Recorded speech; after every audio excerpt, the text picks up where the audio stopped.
แม่นบ่แม่นแล้วเฮาเคยเห็นแน่จังเบาเนาะเคยเห็นว่าบ่ได้จัก แม่ จัก ท่านนี่ยังนะเพิ่นเดินนะแต่ว่าเพิ่นเอานี่แหละแต่เพิ่นไปอัดอาจจะมีตัวปนในเฮาก็บ่ฮู้ใจ ตะ จอย กี้ เรา น่ะ เห็ คั น นใดมันอยู่พี่ที่ตะกี้ เมื่อวานเราก็ไก่ ว่านี่เรากล้าอยู่ตรงกลางหันชุกคอยรอดขึ้นเทิงมาเทิงฮะ จริงๆแล้วคันได้อยังวางนี่ตามที่ อึ้งเลยหมดอึ้งเลยดิ ว่าเลย เจ็บคอแห้งปากบ่ได้ คิดบอกบ่ถือว่าเราก็เลยเจ้าของก็เจ็บคออีกว่าซั่น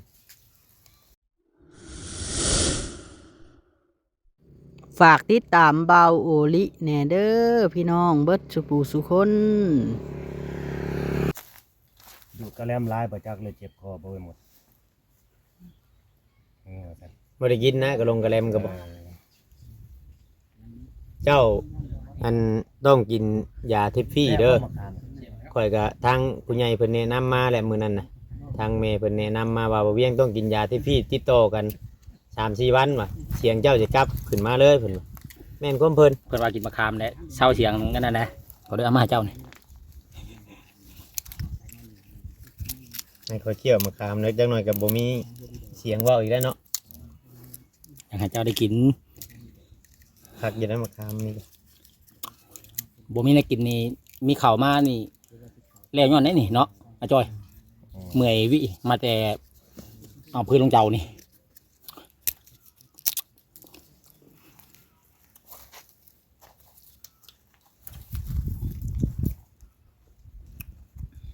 ไม่เมื่อจะก่อห้องต้มเฮ็ดบุญ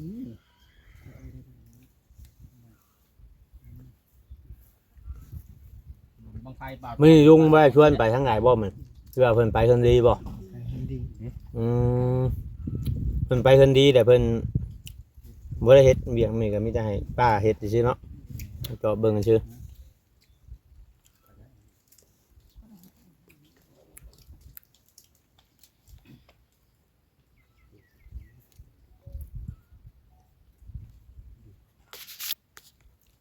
ว่าจะได้ทีมงาน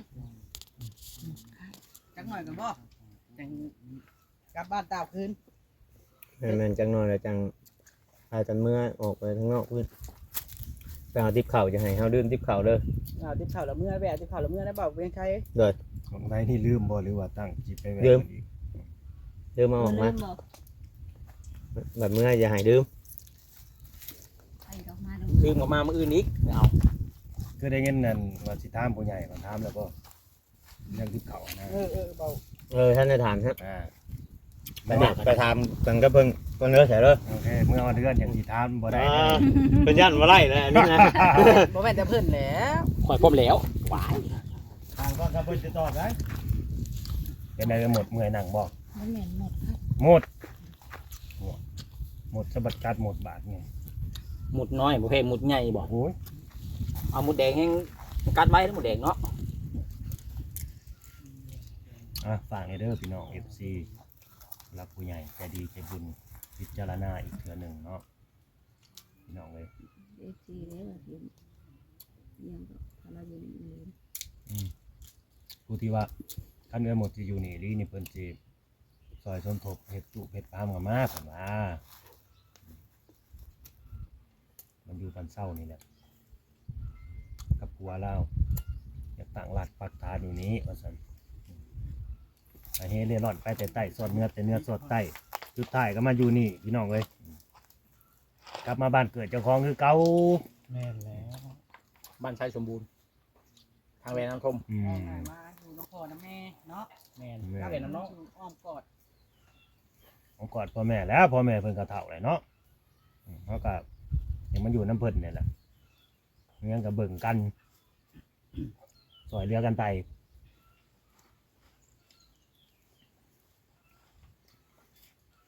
ขนาดพ่อเพิ่นก็ยังสิมีผู้รักผู้ใหญ่ซอยเทือนเนี่ยคันนั้น เอาเพื่อนประตูนี่ก็เด้ออันนี้ว่าตรงๆได้คันบ่มีกันหมดนี่ก็บ่มีผู้จักเพิ่นคือกันเด้ประตูนี่ก็นี่พ่อเจ้าหา ได้กันว่าง่ายครับบุญพาจ้องมา แม่น บุญลูกเช้าวลูกเคยนี่แหละดึงมาจอกมาจังมาเห็นพ่อกับแม่ ผู้ใหญ่จังเห็นบ่ ผู้ใหญ่จังเห็นพ่อกับแม่เห็นบ่อยู่บ้านเช่าเพิ่นมาเห็นพ่อเพิ่นก็ตกใจกันแล้วลงไปอยู่ในห้องน้ นั่นแหละ ำอืม ลูกเต้าก็ดีใจบัดนี้เนาะ สิถามเวมดบัดนี้ดีใจบ่สิมีผู้ใหญ่เพิ่นเฮ็ดบ่อยู่ให้พ่อใหม่บ่อยู่บ้านเช่าให้พ่อดีใจบ่ดีใจแล้วนะ ลูกทุกคนก็ต้องดีใจอยู่แล้วเนาะ แม่นเพราะเพื่อนหลังเก่าน่ะพวกกินเบิดแล้วอะเราแห่งเว้าคอยว่าเงี่ยงได้โอ้ยดีแล้วเราว่าสิมีบอลตายใส่เลยเราอะพอตู้บ่คอยว่าเงี่ยงคือหยังนี่ ประตูยังน่ะ ประตูโสม ประตูโสม อย่างน้อยก็พอหมู่มาเฒ่าแล้วพอได้มีวังนั่งกินกาแฟ แม่นถ้าเรามีเพื่อนใหม่แล้วก็สิมีหมู่ครูมาเล่นน้ำละบาทนี่อันนี้คนเขาบัดขี้เดียดเราอะเขาบ่อยากมาบางคนก็ดี อยู่ในห้องน้ำนะบ่ อยู่ในห้องน้ำแล้วหมู่บ่อยากมาแล้วอะ เพราะง่ายคนรุ่นลาวน่ะมันยังหน่อยเด้อไอ้ลาวเนาะ แม่น เลยหมดหูจักอยู่ว่าอายุพ่อน่ะเท่าไหร่เนาะ ๆบ่ฮู้ดอก ถามพ่อ อ่าดี ว่าหากว่าในนั้นเราได้เรายังว่าคำเก่าได้ถามพ่อเราได้หลับ เมื่อหมดคนเก่าสิกลับมาอีกเลยได้นี่ เอ้ยหมดเรายังบ่รู้ว่าอยู่แล้วตัวใด บ่ฮู้คือกัน คือบ่เอ้ยหมด ขออนุญาตเด้อหมด พ่อ เฮายังบ่จักกันอยู่ เจ้าฮู้บ่อายุเจ้าเท่าใดเลยเดือนนี้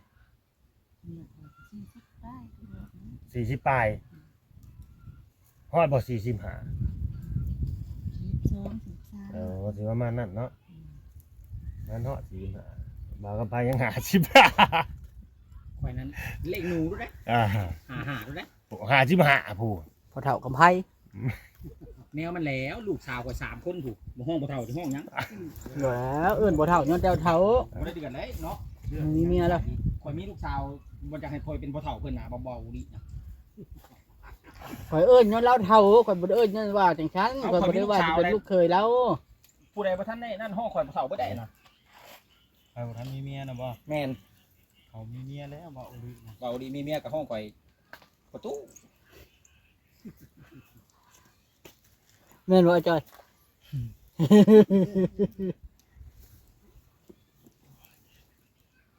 เบาลิยังรุ่นอยู่เลยเนี่ยเว่ายังว่าสิปั่นริบเขา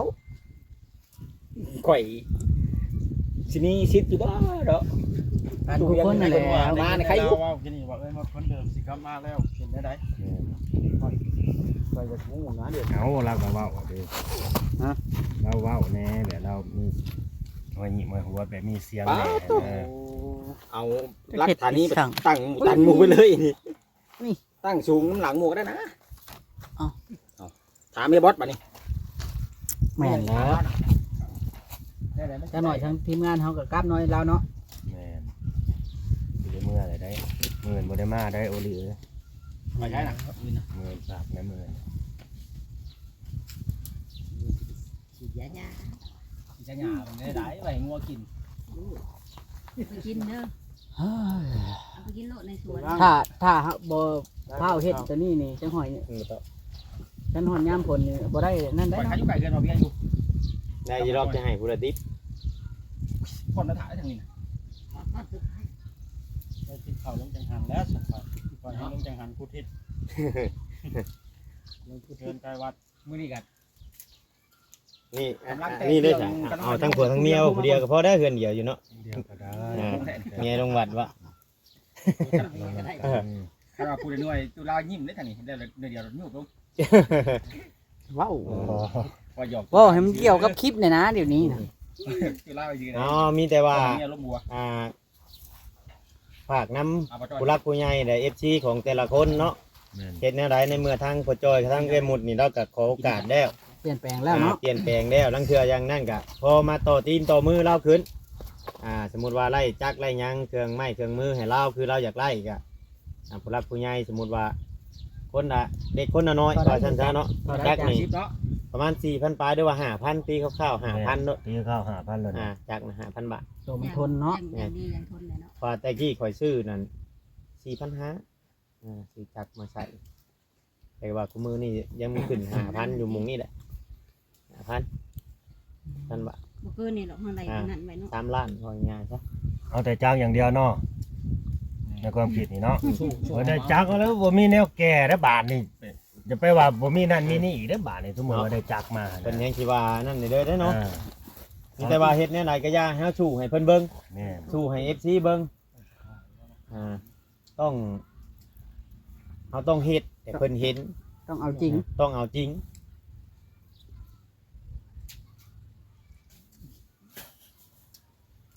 อันนี้ ยังก็จ่อย อาจอยแล้วนิ่มเลย เราดีใจว่า แม่น มันลิ้นน้ นิ่มตลอดเลยเราขอบใจอาจอยได้ที่เราขึ้นมาข้าวกินมันบอกว่าจะอิ่มอีหลี เราขึ้นได้อยู่วะแต่ก็ขามเรายังขึ้นได้จะจะบอกฉันก็เข้า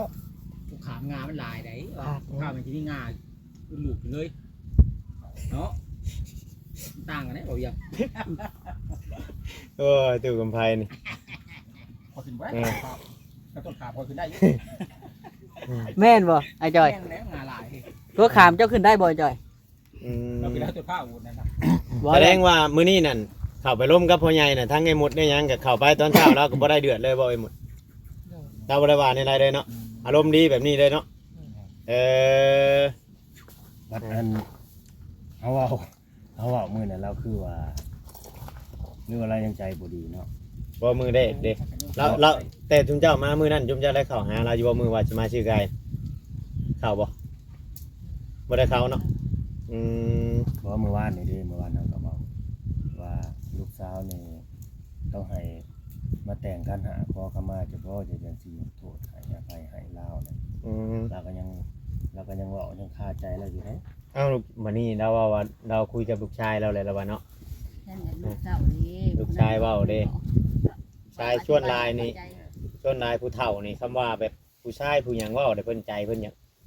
อ้อนได้แบบลำชายมันหยังเว้าเนาะ คอยเว้าเด้อหมดเด้อคอยถามพ่อจะได้คอยเว้าให้จังให้พ่อลูกถูกต้องกันหั่นนะเพราะว่าต้องให้เจ้านี่ไปแต่งกันหาบ่ค่ะว่าขอขมาจะบ่จะจังซี่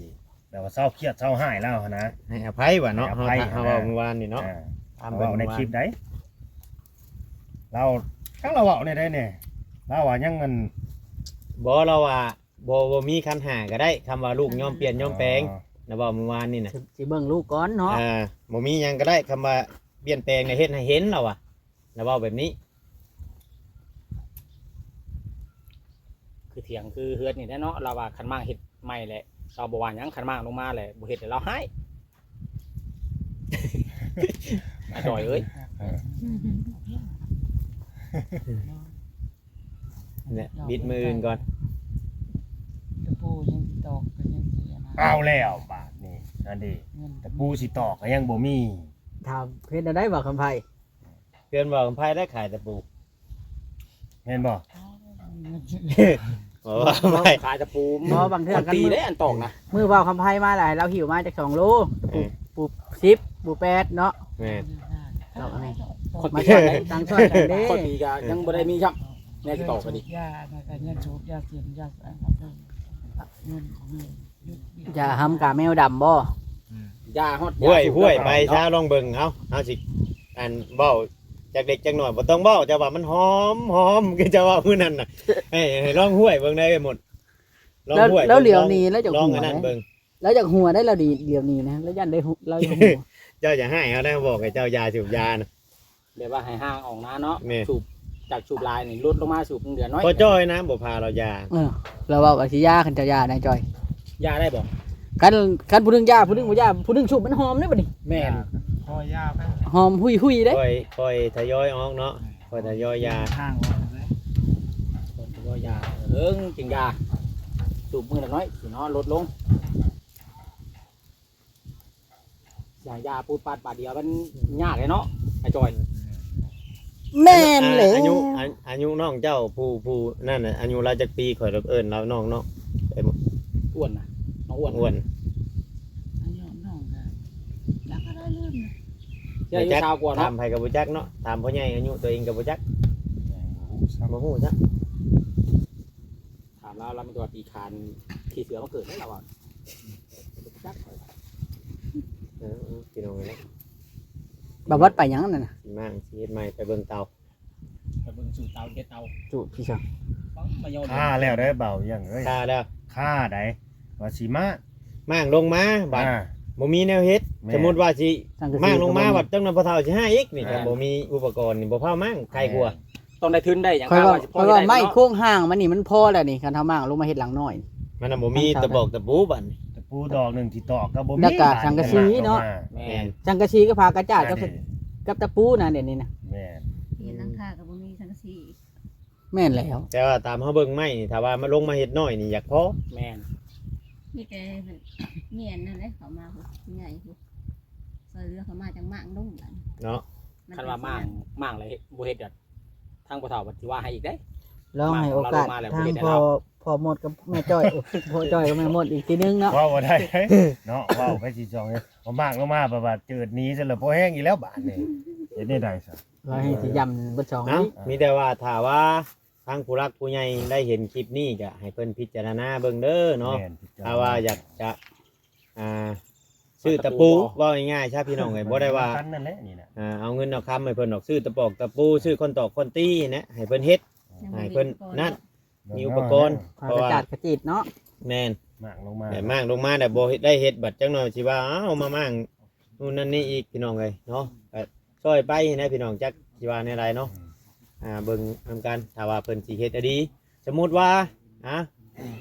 คำว่าอันนี้คำว่าบ่มีอะดีก็จำตะบอกตะปูก็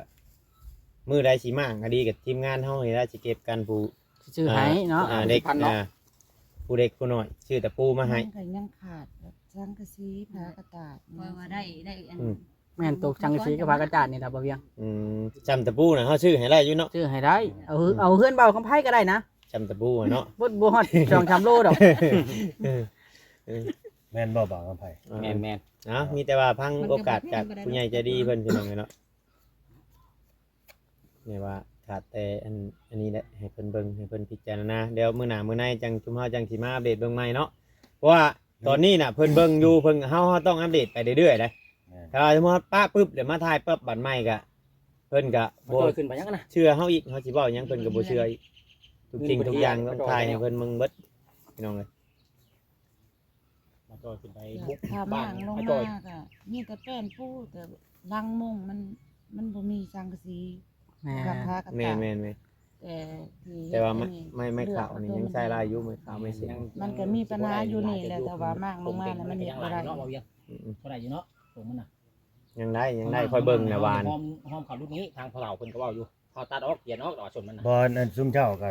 โทษเด้อบ่ได้มีเงินติดตัวก็เลยบ่ได้ซื้อสังกะสอบสังกะสีนี่ก็พอมีเลยบ่ บ่มีเลย บ่มีเลยเนาะ ตอนนี้มีแต่พอกินน้ำเอื่อยแบบกระเป๋ากับน้ำ อ๋อ มีแต่ข้าวแต่เงินใช้เงินจ่ายซื้อหันซื้อนี่ต้องนั่ง กับ ข เขา อเพิ่งน้ำเอื่อยก่อน อันนี้นะ FC เพิ่นว่าสมมุติว่า มีเงินเข้ามาให้เจ้าปึ๊บนี่เพิ่นว่าบ่ฮอด3มื้อเพิ่นว่าซุมเจ้าสิชื่อเหล้ากินอีกรอบเพิ่นว่าเจ้าให้สัญญาอยู่บ่ ให้ปัญญาแล้วก็บอกเลิกล่าคือจากตั้งใจ แต่มันบ่มีเงินเฮ็ดตั้งใจคือแนวนี้พอกับแม่ก็ให้อภัยแล้วให้เอื้อยเฮ็ดแนวใดจ้ะ นี่แหละพี่น้อง FC เนาะพี่น้องเนาะเพราะว่าในเมื่อเรา ตั้งใจแบบว่ามาอยู่แล้วสิพากัน ตั้งใจมาอยู่บ้านเกิด อยู่นี่แล้ว ในเมื่อเราอันนั่นได้ก็ให้ FC พิจารณาเบิ่งพี่น้องเนาะ เราตั้งใจแล้วเนาะ นั่นแต่อย่างเดียวก็บ่ได้เบิ่งนำกันเนาะบ่มีหยังเด้สาเหตุอะไรซะเขาสิซื้ออันตะปูให้กับจังกะซีบ่มีอีกคือเก่า ผักจาดบ่มีอีกคือเก่า ทางมุงก่อน การจ้อยไปเอิ้นเอาตัว คื วัด อ เลย ว่าเฮามั่างลงมาแต่เฮาเฮ็ดโค้งมันไว้แบบนี้บ่ อืม สมมุติว่าตะปูแหละอันจังกะซีเนี่ยเฮามาใส่น้ำหลัง แม่น สมมุตินะ จักแพนเนาะ จักแพนน่ะขาดเดือสำไรได้เฮาไล่ให้ผู้ใหญ่เพิ่นเบิ่งแบบนี้ ไม้นี่เนี่ยคอยเบิ่งนี่ไม้นี่ได้อยู่แล้วไม้นี่ พออยู่เนาะ แม่นพออยู่ เสามัน ส่ ก็ วน มี ตะปอกตะปูนี่ มันก็ครับ ทีมงานนี่พอออกให้ไล่ว่าง่ายๆซะ ได้ พอออกให้ไล่ เอาให้ได้ อ่า มีแต่มากโลด อ่า มากลงมา เพ โล ราะ ด ว่าเนี่ยอะไรกะมัน สั่งมากอย่าง ชุมเจ้า เดียวได้ ก็ เลยนี่ อยู่ซ้ำเก่า ได้ อะ เฮ็ด นะ ให้เพิ่นได้ อ่า สั่งมากรถเนี่ย มั่งรถ เฮ็ดก็ครับต่อโค้งต่อยังขึ้นนั่นนี่ก็ มีคนมาบุก มาไล่เบิ่งบ้านคิดไล่เบิ่ง